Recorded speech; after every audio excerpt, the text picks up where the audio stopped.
Here's a fun question for you. What do you do if you just pick your truck up from a shop and it blows up miles down the road and they don't have answers for you? I'm Joe Goetz, your Alliance Auto Care. We're here to answer that.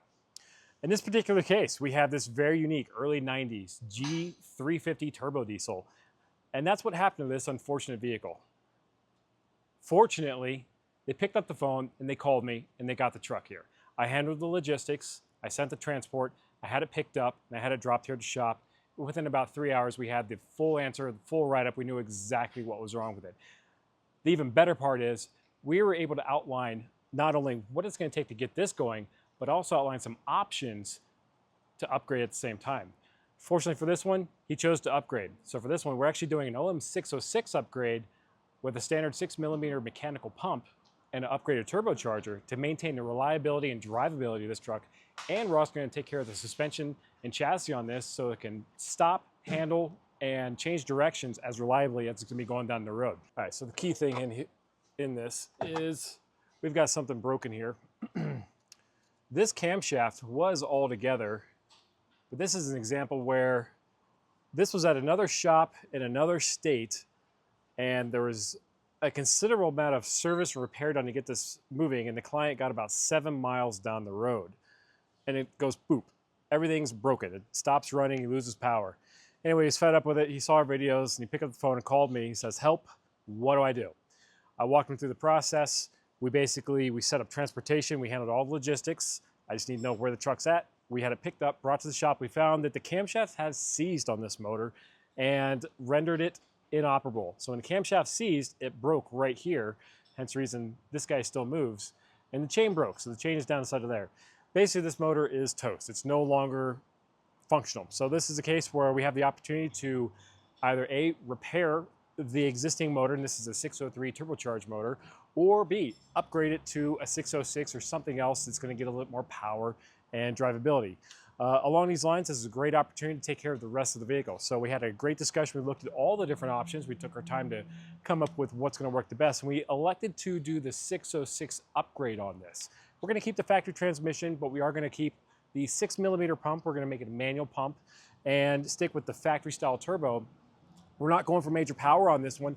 However, we are going for longevity and reliability. So this is on the way out. We just pulled the front end off. We're going to get this motor out later today. We have the new motor. It actually came in from Canada. We're going to go through that, reseal it, make sure everything is right and tight on it, and get everything put back in. We're then going to top it off with one of our custom exhausts, full TIG welded stainless steel all the way back.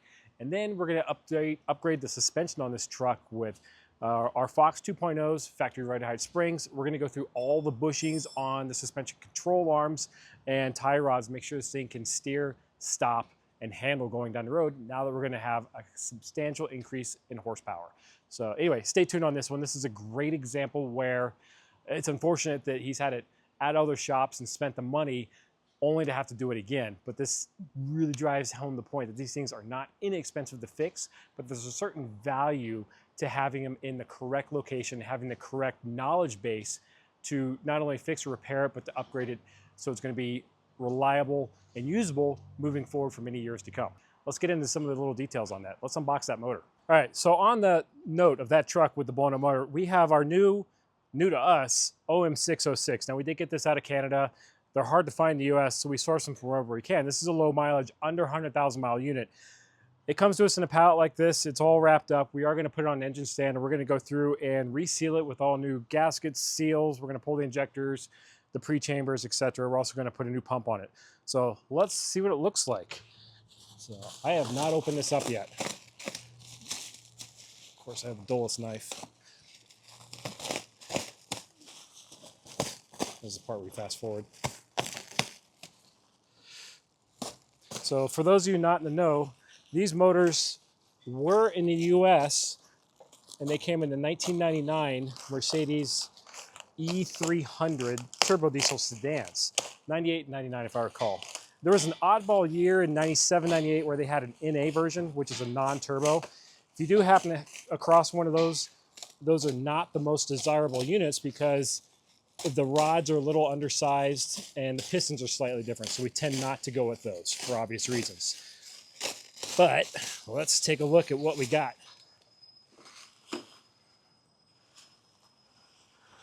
So this is a complete, what we would call a crate motor, because it comes on a crate. So kind of cool. Nice part about this is it's unopened. They basically pull it out of the car, load it on a pallet, and you have all the accessories. So we have things like an alternator, a water pump, our power steering pump, our AC compressor, all the bracketry. So we know it's gonna work. And there's always something you're gonna need, so it's really nice. And they're kind enough to include the glow plug relay controller. How thoughtful. This is always kind of handy. So that's a couple steps ahead. Aside from that, just a preliminary inspection. It looks nice, complete, and we have our new pump here as well, which is kind of nice, in a separate box. So let's pull this out. This is wrapped up nice. Brand new, fully rebuilt 6 mil pump from Ben's Injection. Thank you, Shane, for hooking us up with this. You did a great job.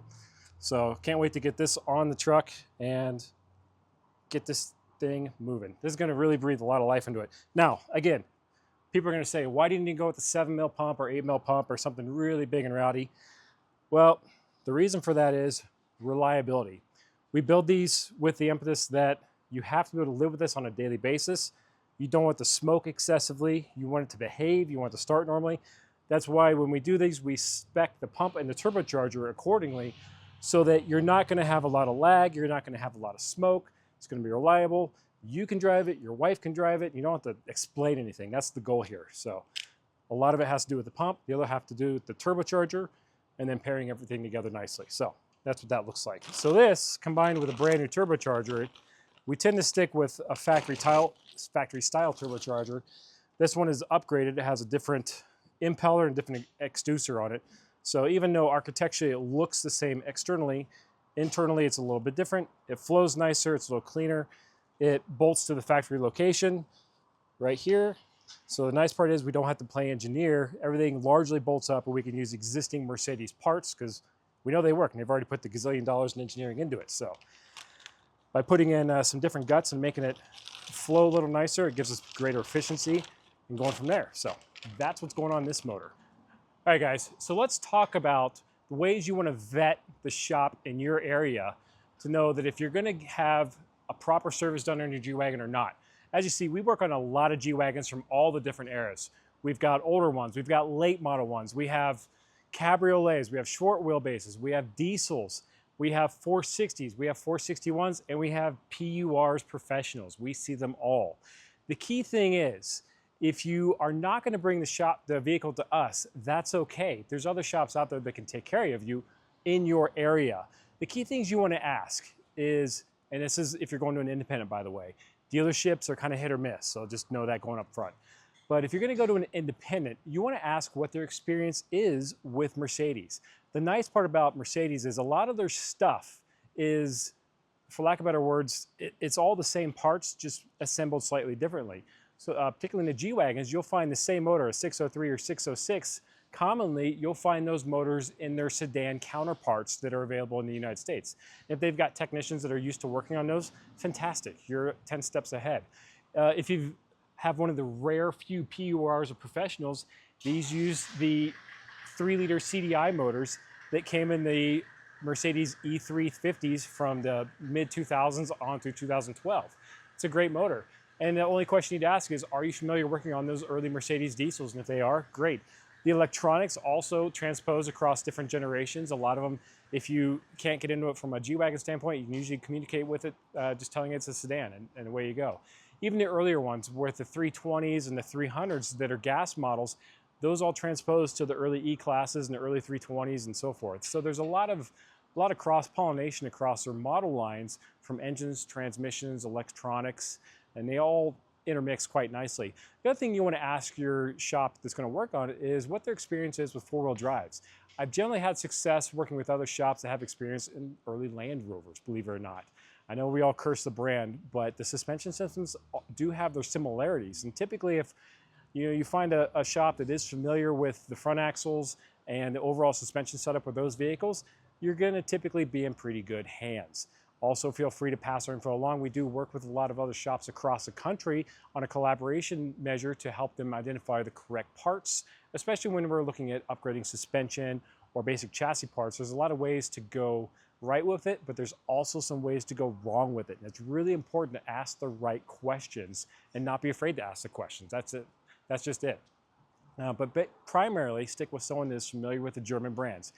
Also keep in mind if they have experience with Porsche, Audi, Volkswagen, Mercedes, BMW, or have experience in the race car world, you're typically going to come out ahead there. Where that really plays in dividends is when you're dealing with older models and you can no longer get things like the wiring harnesses or the oil cooler lines or things of that nature. Those shops are typically used to making their own product, and that is really beneficial, especially on older models like that 460 we've got over there, where you can't get those older lines anymore, or if you can, you're going to be stuck waiting for 8 weeks from stuff coming from Germany for a $200 line that should only be $50. And that's where you can look at everything that's available to you, and you typically remake them with aircraft grade quality material that has better heat resistance, better pressure resistance, and abrasion resistance, and overall come out ahead with a much better quality product in your G-Wagon. It's going to be much more reliable. So those are some of the things you want to do to vet a potential shop to work on your G-Wagon when you have that moment where it just doesn't work anymore and you need some help. And if all else fails, you pick up the phone, you call us. Our shop number is 970-660-4429. You're usually going to get Connor on the phone. He's really good at taking down all the information. All we need to know is where the vehicle is at. We can set up transport cross-country and usually have it picked up within a couple of days and have it here just a few days after that. From then, we go through all the full inspection on it, top to bottom. We'll let you know everything we find with a focus on the primary concern. And once we have all that lined out, we'll give you a really clear understanding of what it's going to take to fix your vehicle and get it back to factory specs. And we'll talk about other options that you may have been considering. If you want to do a power upgrade or you want to do a facelift or a suspension upgrade, absolutely we'll lay out everything. And ultimately the choice is yours. You can make the call and do whatever you want to do. We just want to give you all the information up front so you can make the proper and right decision the first time.